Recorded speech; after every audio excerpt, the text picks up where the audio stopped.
maintenant, reine longue si mais pour nous manger. Tipa tipa, nous continuons, nous pour avancer. Traverse montagne, persécution, marécage, douleur et souffrance. Tipa tipa, nous pour avancer, nous faire confiance. Même si nous portons les bien lourd, nous n'avons pas besoin d'un bijou. Tipa tipa, nous pour avancer vers royaume bon Dieu.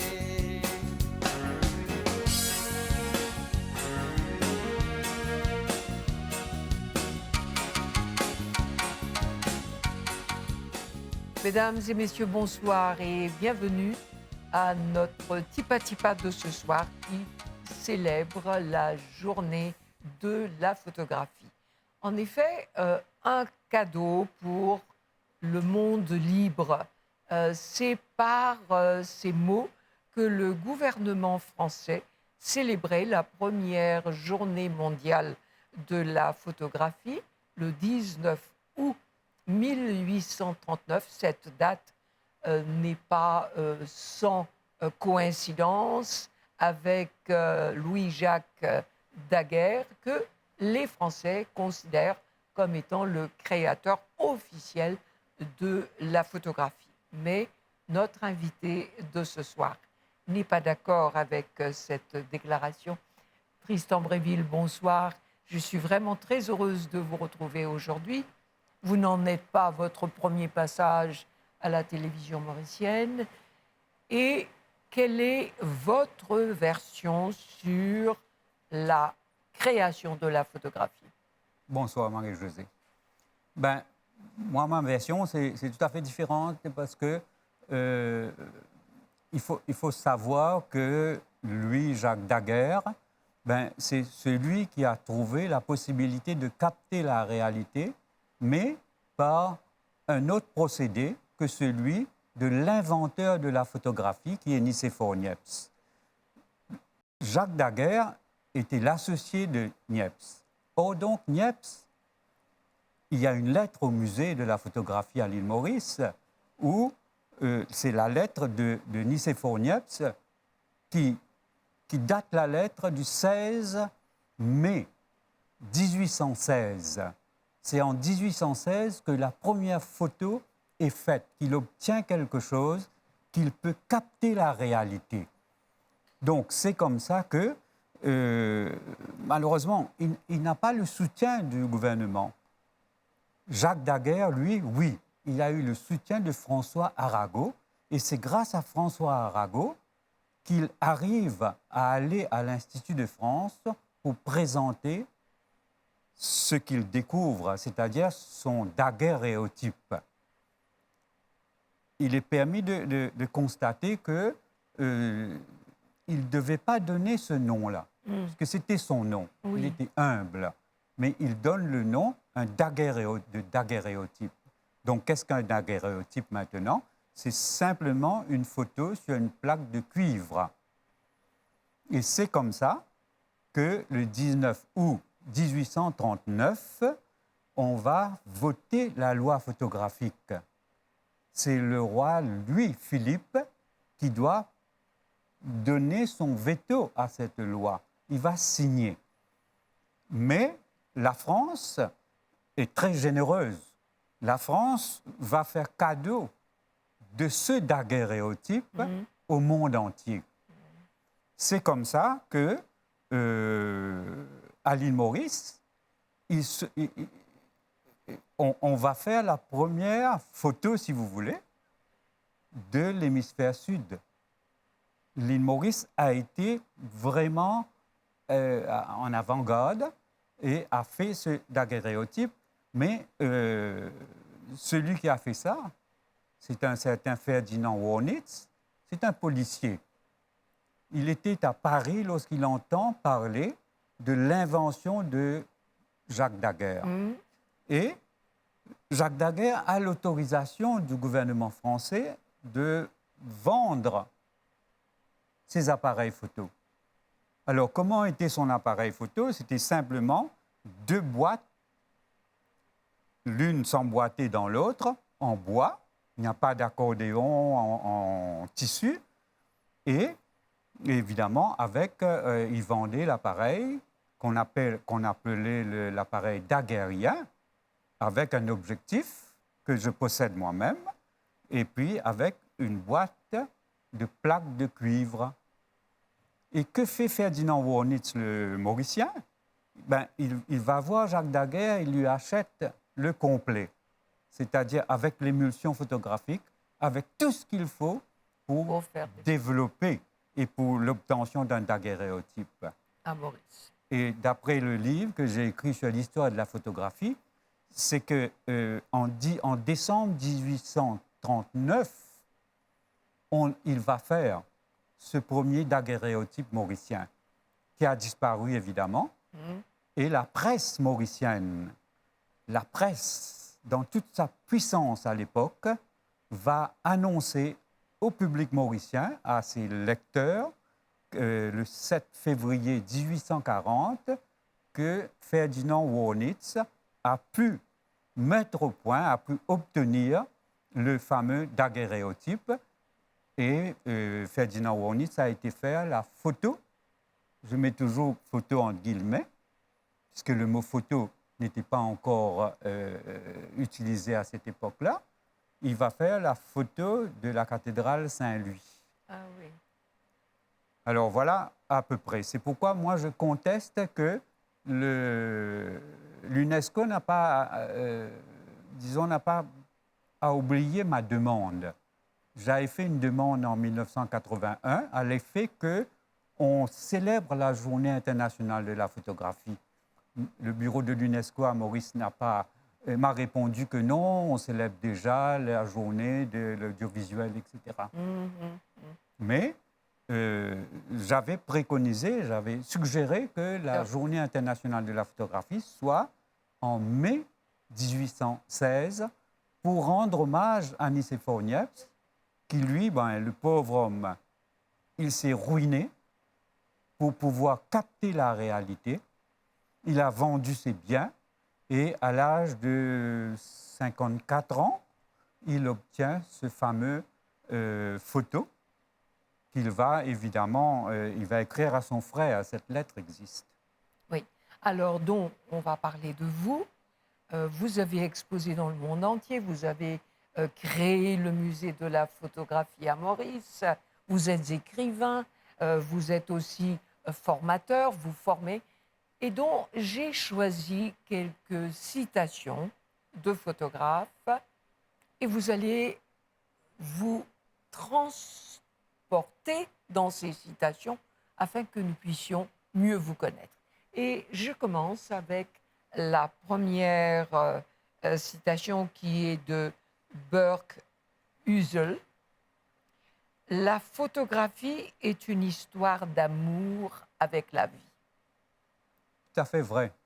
Tout à fait, parce que moi, c'est la passion, c'est l'amour pour quelque chose. Et disons que, on dit que le Christ a dit il n'y a pas de plus grand amour que de donner sa vie pour ceux qu'on aime. C'est E-U-X.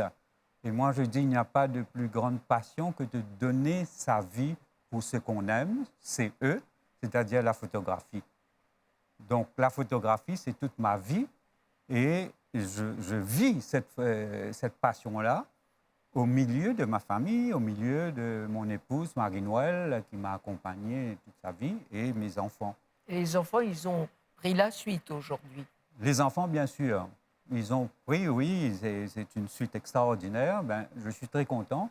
Il faut, à un certain moment, arrêter de continuer sa passion. Je prends la deuxième citation. « Je n'ai pas décidé d'être photographe, je suis simplement tombée dedans. » C'est de Bérénice Abbott. Ah oui, Bérénice, elle était, oui, grande légende de la photographie. C'est vrai qu'elle est tombée dedans. C'est vrai que même à l'île Maurice, on tombe souvent dedans. Et on ne fait même pas attention. On tombe comme ça. C'est même pas par hasard. Mais c'est quelque chose qui nous agrippe et qui vraiment ne nous laisse pas partir. Et comment vous êtes tombé dedans, vous? Moi, je suis tombé Vous savez, à 8 ans, 9 ans, je projetais des images dans un poulailler et les voisins venaient voir ces images-là. Et c'est ce que je montre aux enfants aujourd'hui. C'est simplement dans une ampoule, videz une ampoule, mettez de l'eau dedans et vous avez un bel objectif.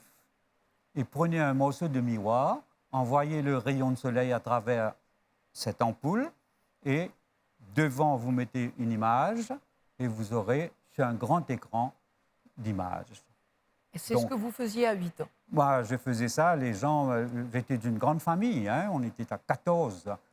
Donc, j'avais des spectateurs, si vous voulez, privilégiés, mais les voisins venaient voir.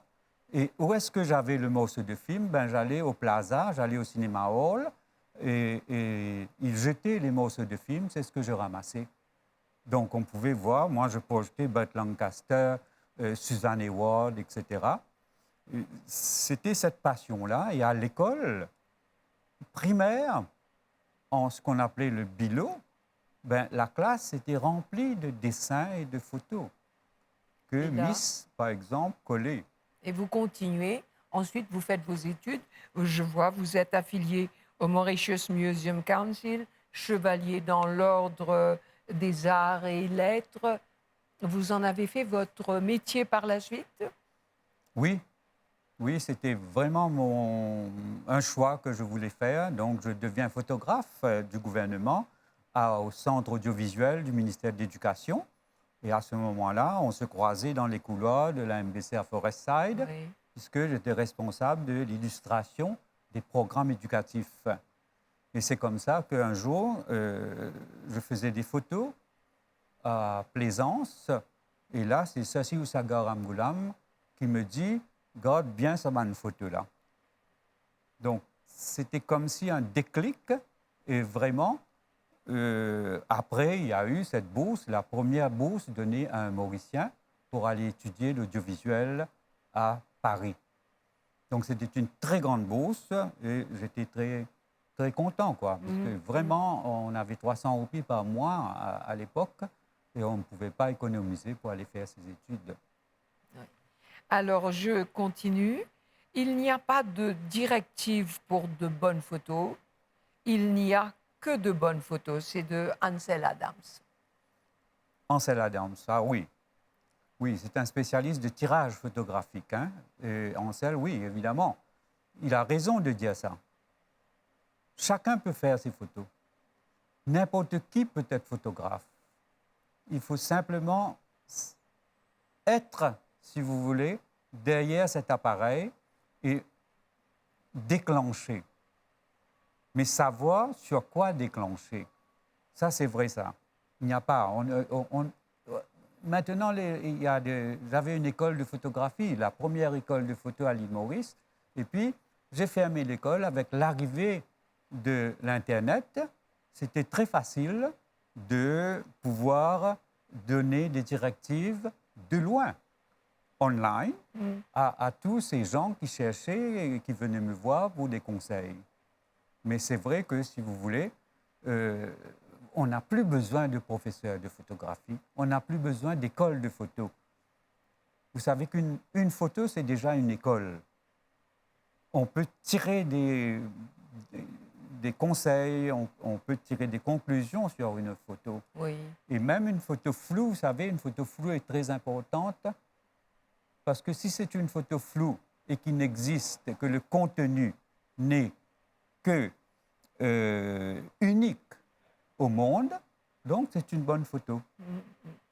Alors, je continue.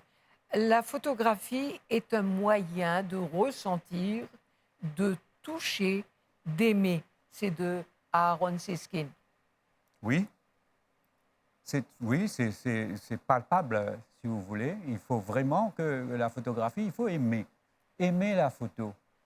Une photo. Des fois, je connais des photographes qui aimaient plus la photo que leur épouse. Alors là, ça faisait un conflit énorme. Moi, j'ai eu de la chance, j'ai aimé ma femme et elle a aimé la photo. Et elle a aimé la photo. Donc, elle a épousé la photographie. Ça, j'ai eu une chance extraordinaire, il faut dire. elle m'a laissé faire. Et c'est comme ça que j'ai pu continuer avec la création du musée de la photographie. Oui. Et comment se porte le musée aujourd'hui?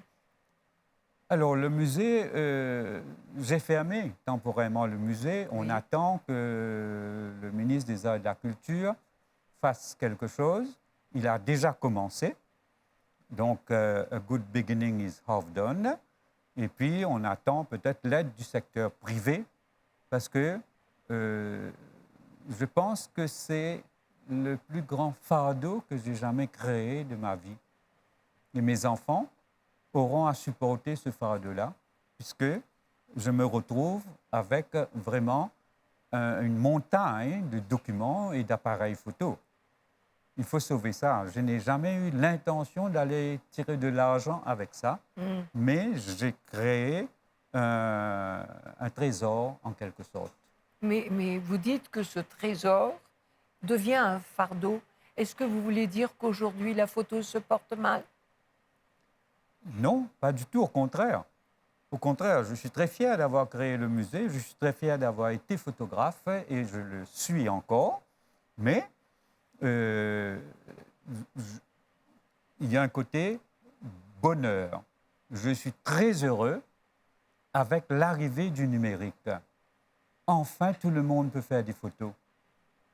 Et c'était mon rêve, que tout le monde puisse faire des photos. Et je me revois maintenant à voir des gens, des enfants. Mon petit-enfant fait des photos.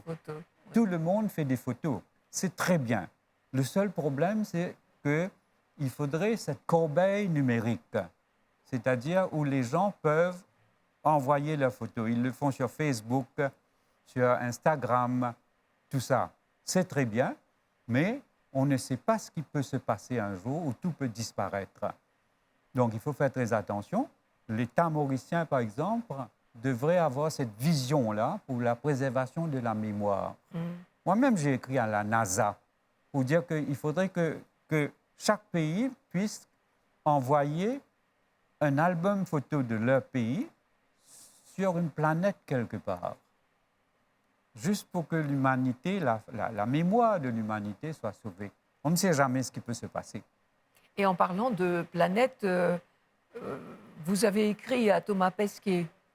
Si, je l'ai écrit parce qu'il a posté... Il faut dire que Thomas Pesquet, c'est le Français...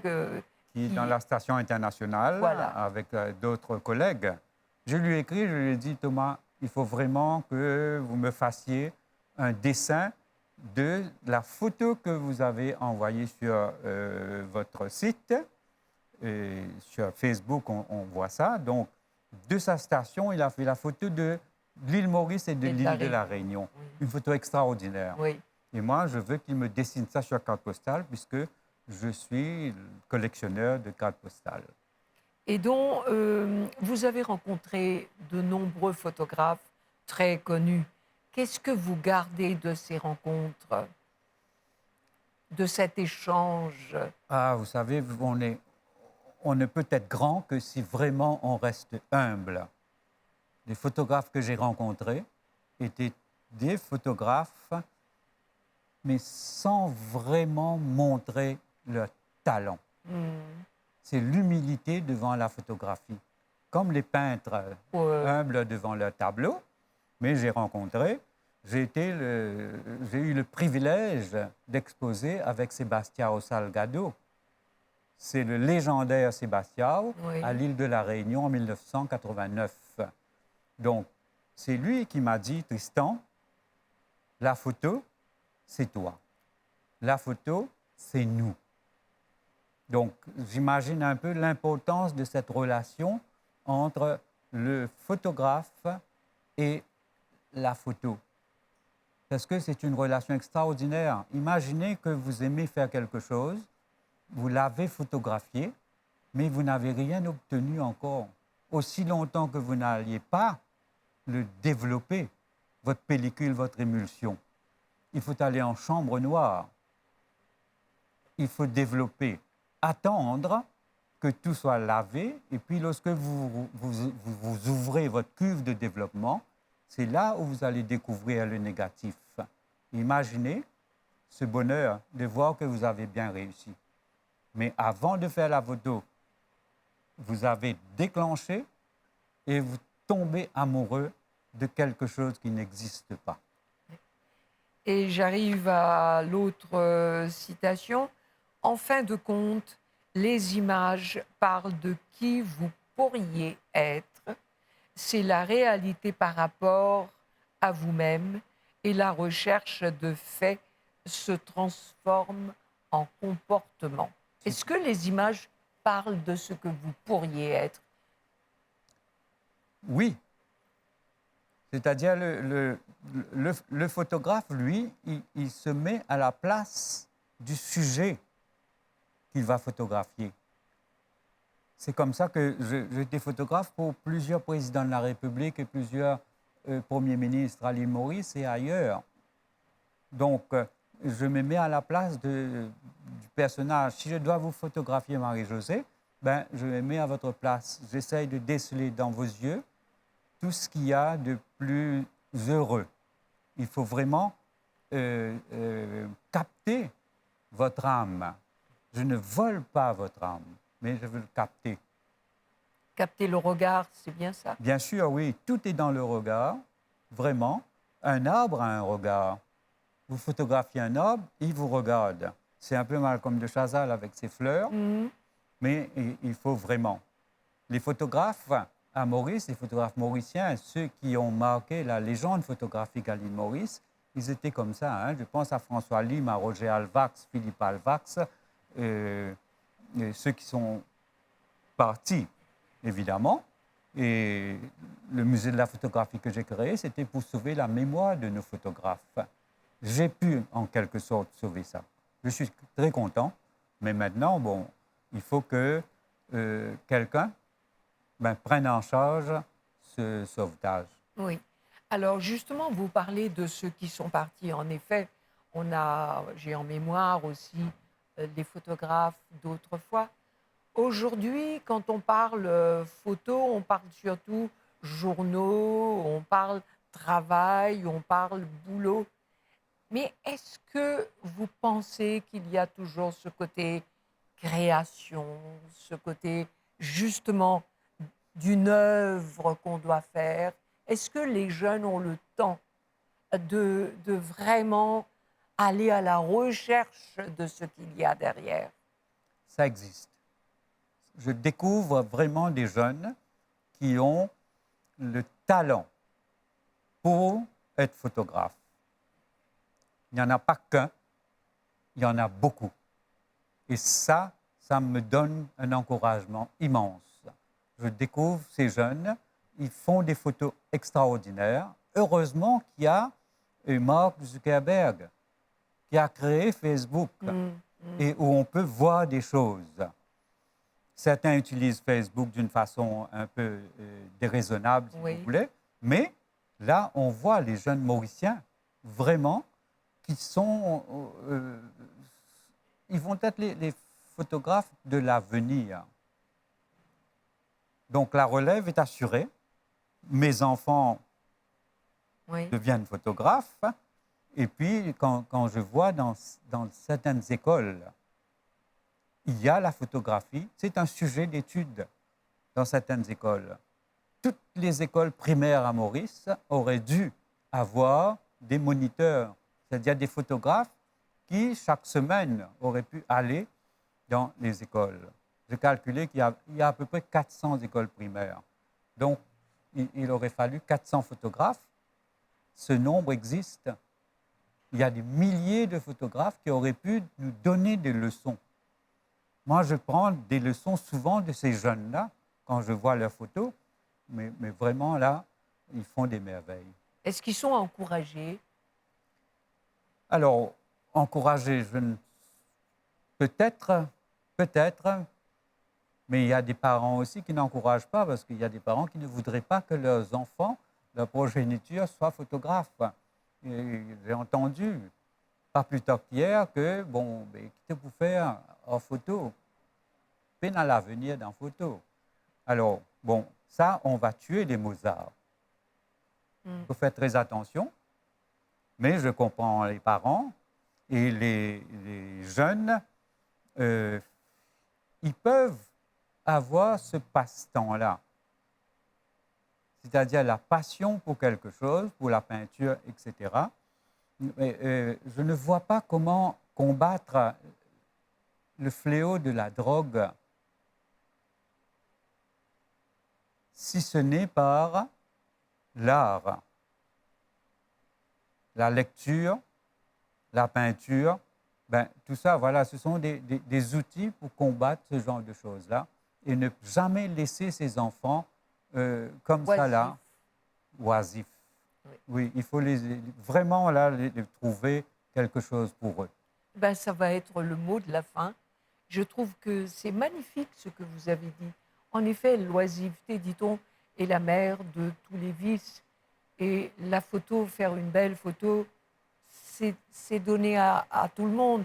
Il faut juste que cela vienne de l'intérieur. Tout doit venir de l'intérieur. D'ailleurs, comme Tipa Tipa, qu'on vous apporte tous les dimanches, on s'engage à vous apporter ce que vous recherchez. Nous mettons un peu de nous-mêmes.